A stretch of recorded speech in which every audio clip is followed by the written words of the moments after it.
예, 감사합니다. 여러분, 우리가 많이 사용하는 말 가운데 교회 다니십니까? 하는 질문이 있죠. 교회 다니십니까? 이 질문하고 또 우리가 또 많이 쓰는 말 가운데 예수 믿으십니까? 이런 질문도 있습니다. 그리고 오늘 바울이 우리에게 질문한 것처럼 믿음 안에 있습니까? 또는 믿음 안에 서 있습니까? 이런 표현도 우리가 많이 하죠. 그렇죠? 그런데 이 세 가지 표현을 우리는 거의 구별 없이 합니다. 보통 교회 다니는 사람 크리스찬인가를 묻기 위해서 뭐 예수 믿으십니까? 이렇게도 물어보기도 하고, 교회 다니십니까? 이렇게 물어보기도 하고, 또 믿음이 있으십니까? 뭐 이렇게도 물어보기도 하죠. 그렇죠? 그래서 우리는 이걸 구별하지 않는데, 대답하는 사람의 입장에서 한번 잘 생각해 보시면 이 세 가지 질문은 조금 다른 질문임을 알 수 있습니다. 첫 번째로 교회 다니십니까? 하는 질문은 너무 간단한 질문입니다. 여러분들이 어떤 교회 공동체에 등록을 해놓고 이렇게 정기적으로 예배에 참석하시는 분들은 어렵지 않게 네라고 답할 수 있죠. 그죠? 교회 다니는 사람입니다. 이렇게 말할 수 있습니다. 그리고 누가 봐도 다른 사람이 볼 때도 교회 다니는지 안 다니는지는 알 수 있습니다. 주일날. 요즘은 이제 우리가 이 온라인 예배가 이 코로나 때문에 생겨버리는 바람에 이게 방에서 죄송합니다. 우리 온라인으로 참석하시는 분들 방에서 파자마 바람으로 예배하시는지 뭐 어떻게 하는지 확인할 길은 없지만, 그죠? 어쨌든지 교회 다니는지는 아주 쉽게 답할 수 있는 질문입니다. 그런데 예수를 믿으십니까? 라는 질문은 조금 차원이 다릅니다. 여러분이 주일날 예배에 왔다 갔다 하느냐를 물어보는 것이 아니죠. 그죠? 정말 예수님을 믿는가, 예수님을 신뢰하는가, 예수님에 대한 믿음이 있는가를 물어보는 것입니다. 그래서 이 질문은 그냥 간단하게 내가 교회에 출석하거나 등록했다라고 대답할 수 있는 질문은 아니고요. 여러분들이 깊게 생각해 보시면 답할 수 있습니다. 어떤 사람이 예수님을 믿는다라고 답할 수 있는가 하면, 아침에 일어나서 정말 여러분들의 모든 문제들을 놓고 하나님 앞에 기도로 하루를 시작하신다. 그럼 저는 분명히 그분은 예수님을 믿는 분이다라고 확인할 수 있다고 생각합니다. 그렇죠? 문제가 생겨서 어려움이 생길 때 정말 하나님 앞에 기도하면 되겠지. 정말 하나님이 살아계시지. 하나님이 하나님을 찾는 자들에게 좋은 것을 주시지라고 확신하고 기도하고 있다면 그 사람은 예수님을 믿는 사람이다라고 말할 수 있는 것이죠. 그렇죠? 그러니까 어떻게 보면 이것도 우리가 좀 스스로 잘 확인할 수 있습니다. 그런데 조금 더 복잡한 것은 이 세 번째 질문입니다. 믿음 안에 거하십니까? 믿음 안에 서 있습니까? 왜 이렇게 바울이 질문하고 있을까? 왜 이 질문으로 예수를 믿으십니까? 이렇게 안 해놓고 믿음 안에 계십니까? 믿음 안에 있습니까? 왜 이렇게 물어보고 있는가 하는 것에는 아주 중요한 포인트가 하나 있는데요. 많은 사람들이 예수님을 믿는다라고 말할 때 이건 굉장히 주관적입니다. 자기 생각적입니다. 그래서 나는 한 달에 한 번 기도하니까 예수님을 믿어, 이렇게 생각하는 사람도 있습니다. 키위들 가운데는요, 자기는 평생 교회를 안 나왔어요. 근데 자기는 크리스찬이래요. 물어보니까 예수님을 믿는데요. 이렇게 주관적이에요. 그렇죠? 그래서 바울은 이 믿음이라는 것이 그렇게 주관적으로 자기 생각대로 왔다 갔다 하는 것이 아니라는 것을 조금 더 강조해 주기 위해서 하나님이 말씀하시는 믿음이라는 것이 있고, 거기에 내가 서 있는지, 그 안에 내가 있는지 아닌지를 물어보고 있는 것입니다. 그렇죠? 그러니까 이 질문은 굉장히 좀 더 심오하고 조금 더 우리가 잘 생각해야지 답을 할 수 있는 질문인 것이죠. 오늘 바울은 우리에게도 똑같은 질문을 합니다. 여러분은 믿음 안에 있습니까? 여러분은 믿음 안에 서 있습니까? 여러분이 생각하는 믿음 말고요. 나는 이러니까 예수 믿어. 나는 뭐 예전에 뭐 어땠으니까 예수 믿어. 이런 거 말고요. 성경이 말하는 그 믿음 안에 여러분들은 서 있습니까? 오늘 이 질문에 여러분과 제가 대답할 수 있는 은혜의 날이 되기를 주의 이름으로 축복합니다. 어떻게 하면 우리가 믿음 안에 서 있는가를 확인할 수 있을까요? 오늘 본문대로 오늘은 조금 단어와 좀 문장을 중심으로 해서 한번 함께 생각해 보려고 합니다. 오늘 5절 한 구절이지만 이 구절을 가만히 들여다보시면 특이합니다. 앞부분이 너희는 믿음 안에 있는가? 라는 질문처럼 보여서 이 문장이 의문형이라고 오해하기가 쉽습니다. 그런데 다시 한번 보십시오. 너희는 믿음 안에 있는가 너희 자신을 시험하고 너희 자신을 확증하라. 그러니까 너희는 믿음 안에 있는가를 라는 뜻입니다. 그러니까 앞에 있는 건 어떤 목적에 관련된 구절이라고 볼 수 있죠. 그죠? 실질적으로 이 문장은 맨 끝에 시험하고 확증하라라고 명령형으로 되어 있습니다. 그죠? 이 헬라어에서의 명령형에 중요한 특징이 하나 있는데요. 맨 앞에 뭐가 나오느냐가 굉장히 중요합니다. 졸지 마세요. 제가 이렇게 말하면 누가 앉아 계신 분들이 누구한테 하는 얘기인지 못 알아듣습니다. 그죠? 나는 안 졸았는데 왜 나한테 그러지? 이렇게 생각한다는 거죠. 그래서 이런 명령형이 나갈 때는 앞에 누구에게 하는 것인지, 그죠? 사람이 나가는 경우가 참 많습니다. 그래서 오늘 본문에 가만히 보시면 유난히도 강조하고 있는 단어가 있는데 너희라는 단어입니다. 너희는 믿음 안에 있는가? 너희 자신을 또 너희 자신을 이걸 반복하여 쓰고 있죠. 다시 말하면 이 믿음 안에 있는가를 확인할 때 가장 중요한 첫 번째로 우리가 해야 되는 것은 다른 사람의 믿음을 확인하는 게 아니라는 겁니다. 내 자신만이 내 자신의 믿음을 확인할 수 있다는 것이죠.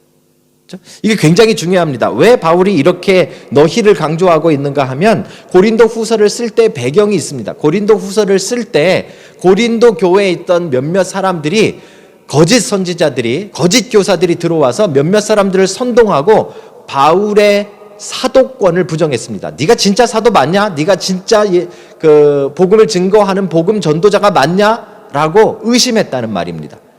그런 배경이 깔려 있기 때문에 바울이 그거 지금 다른 사람이 누구냐, 다른 사람이 선지자냐, 다른 사람이 믿음 있냐, 다른 사람이 하나님 믿냐 그런 걸 따지지 말고 너희는 너희 믿음 안에 있는가? 너희 자신이 시험하라.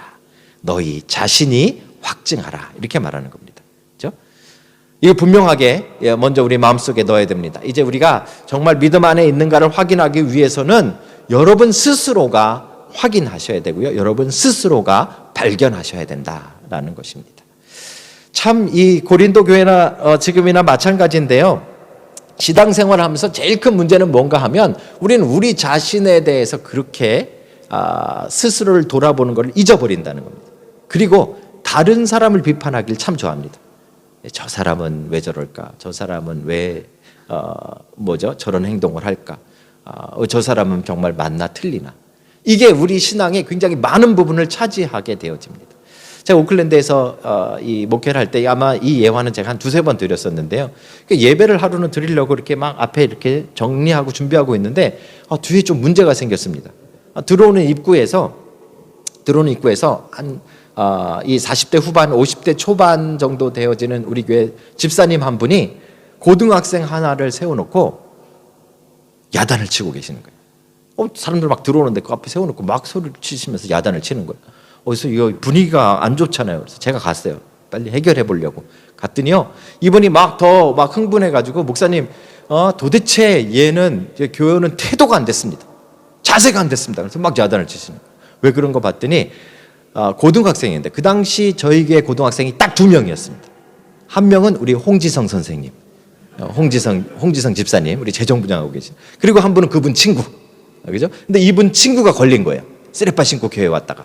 그래가지고 막 입구에서 막 야단을 맞고 있는 거예요. 그러니까 아마 우리나라 문화로 볼 때는 어른이 쓰레빠 신고 교회 온 친구, 죄송합니다 발음이 슬리퍼. 쓰레빠가 뭡니까, 그죠? 슬리퍼 신고 교회 온 학생 야단 치는 게 어쩌면 자연스러울지 모르겠어요. 근데 저는 너무 걱정되는 거예요. 지금 우리 고등학생 딱 2명 있는데, 그죠? 그거 지금 얘네들이 교회 나와주는 것만 해도 감사한데, 그 나온 애를 슬리퍼 신었다고 뭐라 그러고 있으면 이게 되겠습니까? 막 조마조마한 거죠. 막 겨우 이제 달래고 너 들어가라 해가지고 안 해놓고 이제 이 사태를 마무리했습니다. 한 2주 지났습니다. 2주 지났는데 이번에는 60대 우리 집사님들이 또 뒤에서 웅성웅성 거리시는 거예요. 이분들이 왜 예배 시작 전에 항상 이런지 모르겠어요. 그래서 제가 가가지고 무슨 일 있으십니까? 그랬더니요, 앞에 이렇게 사람들이 이렇게 성도님 앉아 있잖아요. 저 뒤에서 손가락질을 한 분한테 이렇게 하면서 저거 봐. 나이 저렇게 먹을 만큼 먹었는데 예배 오면서 예배 시간에 모자를 쓰고 있어. 뭐 이제 우리도 모자 쓰신 분 계세요, 그죠? 막 야단을 치시는 거예요. 그래서 제가 봤더니 누군지 아세요? 그 전전주에 슬리퍼 신었다고 야단 쳤던 그분이 하필 모자를 쓰고 있다가 혼나고 있는 거예요. 60대는 50대를 뭐라 하고, 50대는 40대를 뭐라 하고, 40대는 30대를 뭐라 하고, 30대는 20대를 뭐라 하고. 교회 분위기가 서로 남의 신앙을 지적하고 남의 태도를 지적하면 교회가 제대로 설 수가 없습니다. 얼마나 힘든지 몰라요. 그렇죠? 바울은 분명히 이야기합니다. 지금 딴 사람 뭐 했냐, 딴 사람 뭐 입었냐, 딴 사람이 어떠냐, 그거 신경 쓰는 게 아니라 너희가 믿음 안에 있는지 너희 스스로 시험하고 너희 스스로 확증하라. 그렇죠? 사랑하는 성도 여러분, 오늘 여러분들이 믿음 안에 서 있는지 여러분 자신이 발견하는 은혜가 있으시길 주의 이름으로 축복합니다. 다른 사람 믿음 안에 다 서 있을 거예요. 제발 다른 사람 신경 쓰지 마시고 내가 믿음 안에 있을까? 나는 지금 믿음 안에 서 있는가? 여러분 발견하시기를 다시 한번 주의 이름으로 축복합니다. 자, 그럼 어떻게 발견하면 되느냐? 오늘 본문에 보니까 너희 스스로 시험해보라 이렇게 나오고 있어요.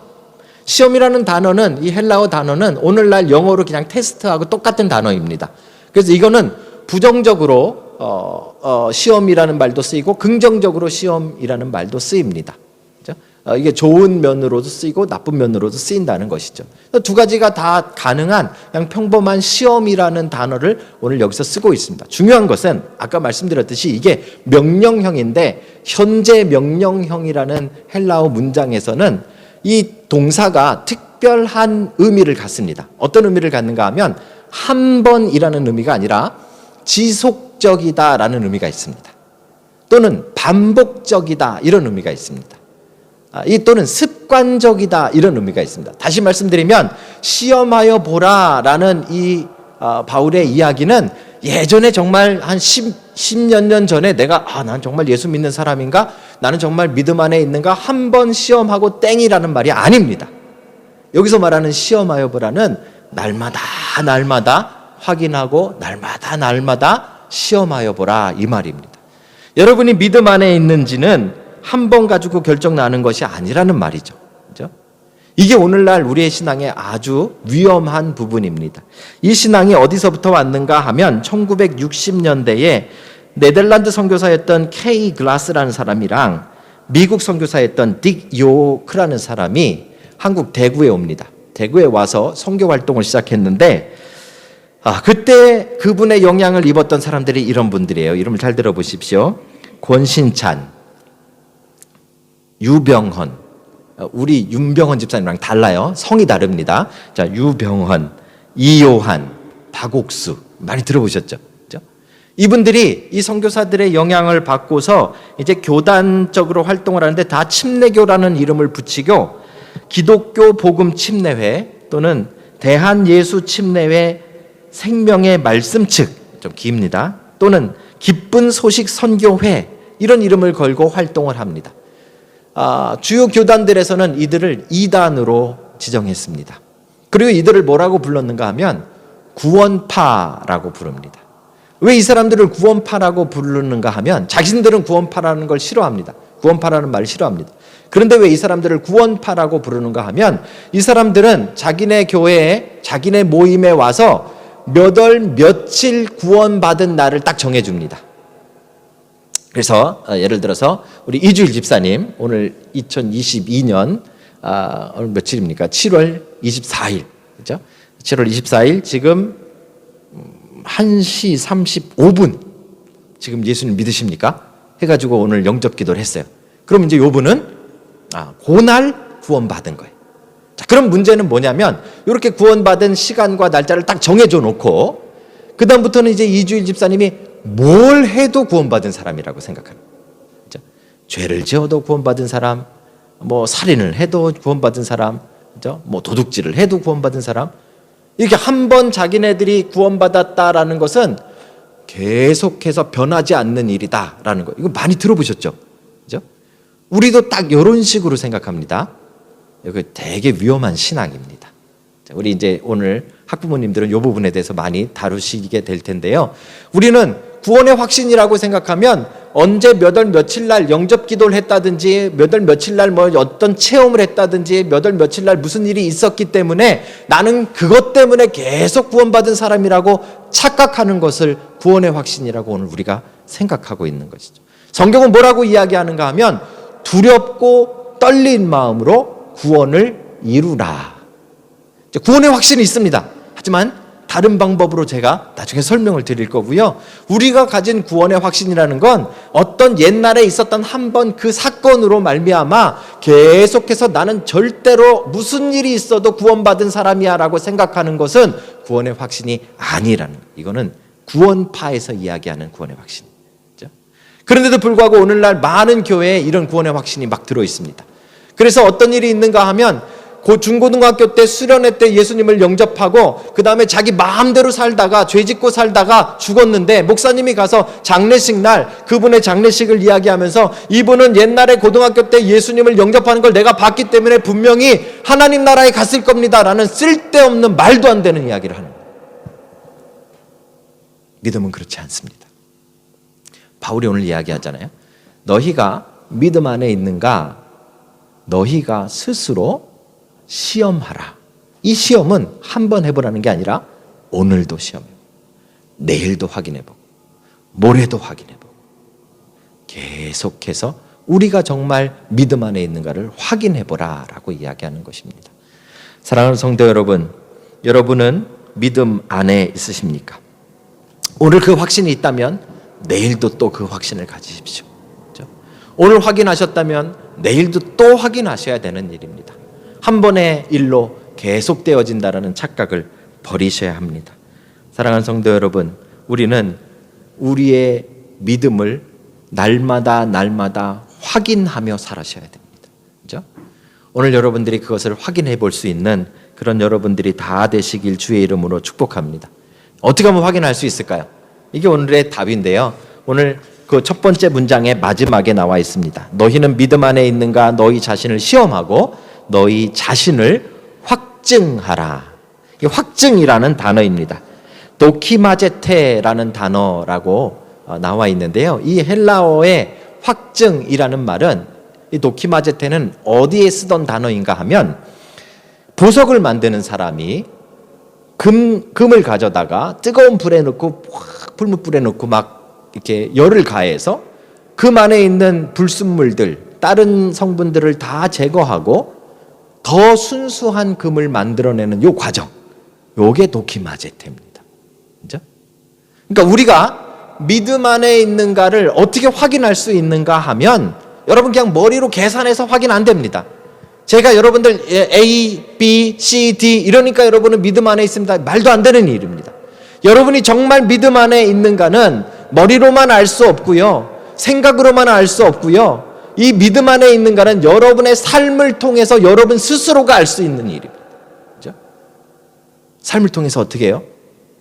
뜨거운 불 같은 고난과 시험을 통과하며 내가 믿음 안에 있구나. 이거를 확인하고 확증한다 이 말입니다. 얼마 전에 제가 인터넷을 보는데요. 제목이 이렇게 나와 있어요. 제목 그대로 읽어드릴게요. 여러분 혹시 개그우먼 김영희 씨라고 아십니까? 아마 얼굴 보면 아실 거예요. 모르죠. TV를 많이 안 보시면 모르겠지만 저는 알겠더라고요. 근데 그분에 대한 기사가 이렇게 떴어요. 김영희 출산 앞두고 갑작스런 비보 점점점 점 3개고요. 그 다음에 이 뭐죠? 이거 따옴표 이거 나오면서 어제 새벽 하늘로 갔다. 와, 이거 보고서 이분 돌아가셨나 보다. 그것도 임신했는데 돌아가셨나 보다. 그러니까 기사를 열어봤어요. 그랬더니요, 그 안에 이렇게 나와 있었습니다. 개그우먼 김영희 씨가 반려견과 안타깝게 이별하게 됐다. 이분이 결혼해서 이 배가 나오시 임신 상태였는데 개를 한 마리 입양을 했대요. 그랬는데 그 개가 병으로 죽었대요. 근데 제목을 이렇게 적어놓은 거예요. 읽고 난 다음에 화가 나는 거예요. 야, 이게 무슨 나는 그분이 뭔 일 난 줄 알았죠. 그랬더니 전혀 상관없이 물론 개가 돌아가신 것도 참 슬프죠, 우리가. 그죠?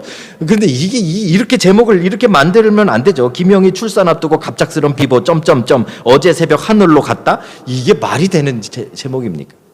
이거를 낚시성 기사라고 말한답니다. 그죠? 전 뭐 제대로 낚인 거죠. 낚시성 기사, 또 뭐가 있냐면요, 광고성 기사. 기사성 광고. 거꾸로인데요. 기사인 줄 알고 읽었는데 나중에 보니까 광고인 거. 그죠? 여러분 요즘 유튜브 보시면 제일 많은 게 뭐예요? 가짜 뉴스. 이거는요, 법정으로 막 고소하고 난리가 났는데도 판별이 안 돼요. 뭐가 진짜고 뭐가 가짜인지. 우리는 가짜 속에 살고 있어요. 믿음도 마찬가지입니다. 그죠? 믿음도 성경책을 들고 교회를 나가고 찬양을 부르고 뭐 기도를 하고 하는지만 실제 그 안에 있는 믿음은, 그가 정말 믿음 안에 있는지는 딴 사람이 몰라요. 그죠? 어떤 사람은 정말 목숨 걸고 정말 저 대학 때 막 정말 뭐 하나님 나라를 위해서 막 뭐 헌신하겠다 그러고 막 옷 벗어 제끼고 난리치던 친구들 가운데 예수님 안 믿는 친구도 있어요. 교회 안 다니는 사람도 있어요. 그죠? 여러분 많이 보시잖아요. 예전에 어떤 교회에서는 장로님 후보로 막 정말 이 사람들에게 칭송을 받고 막 했는데 장로 투표인데 떨어지셨는데 나중에 성당 다니세요.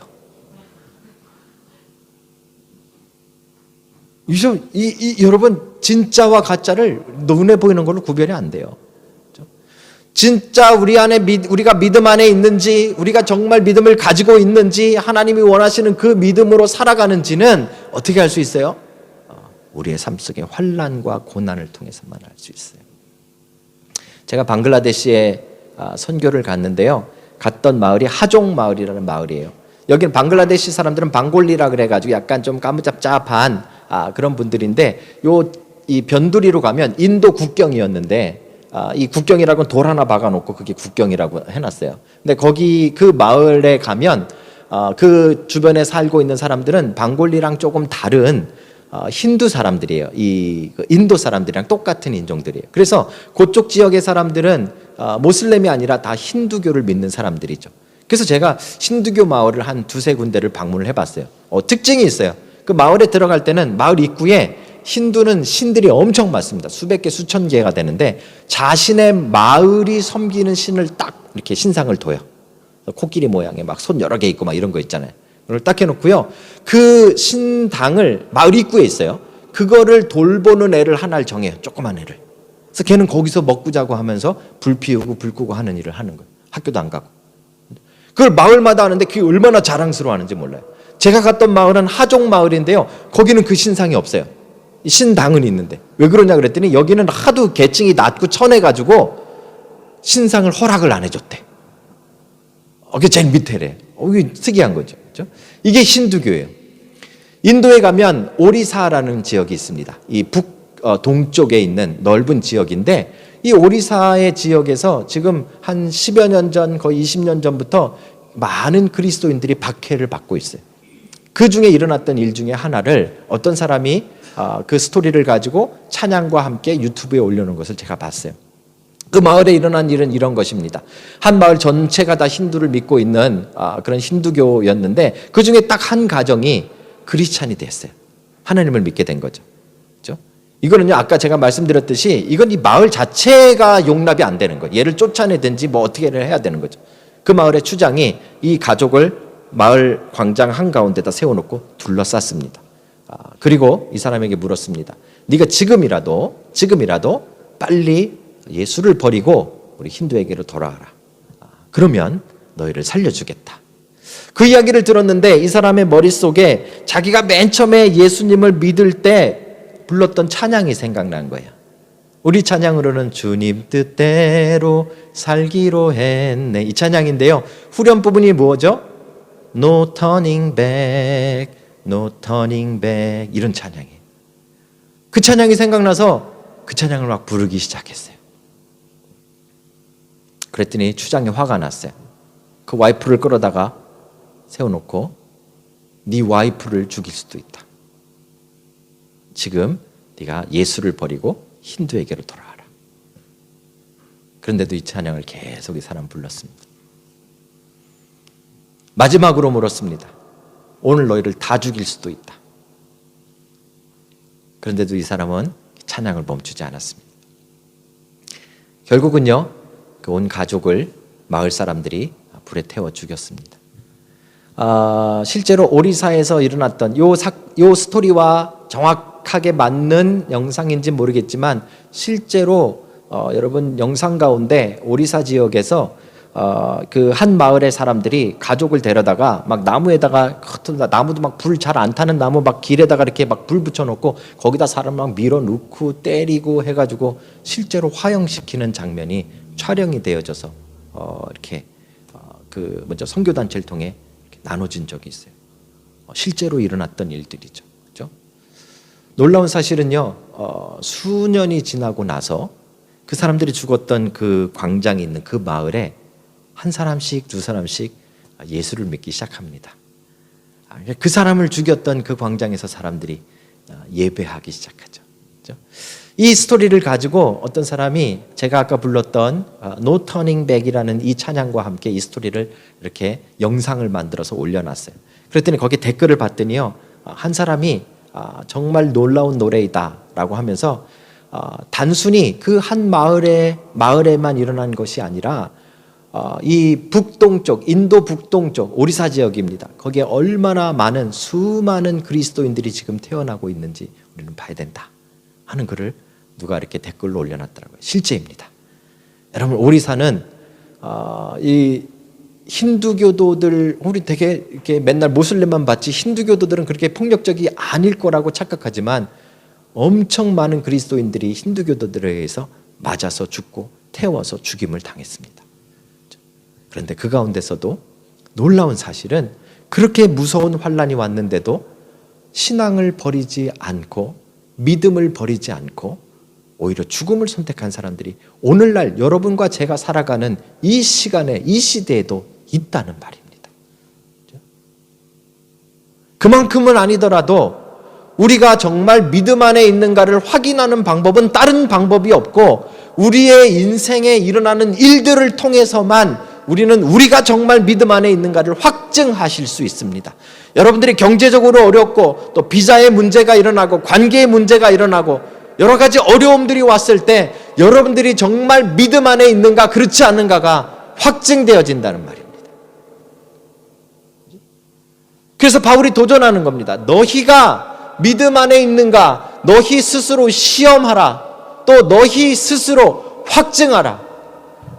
사랑하는 성도 여러분, 여러분 삶에 일어나고 있는 모든 일들은 여러분이 정말 믿음 안에 있는지 아닌지를 확인할 수 있는 기회입니다.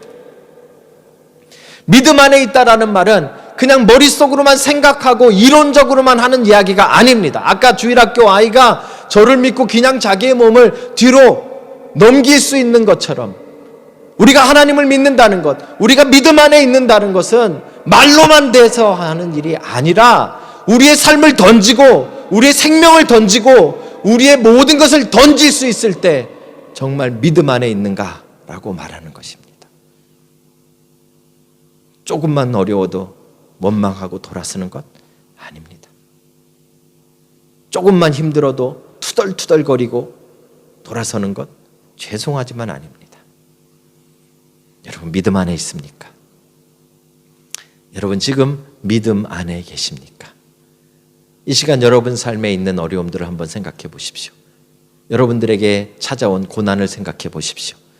그 속에서 여러분들이 정말 믿음 안에 있는지 확증하십시오.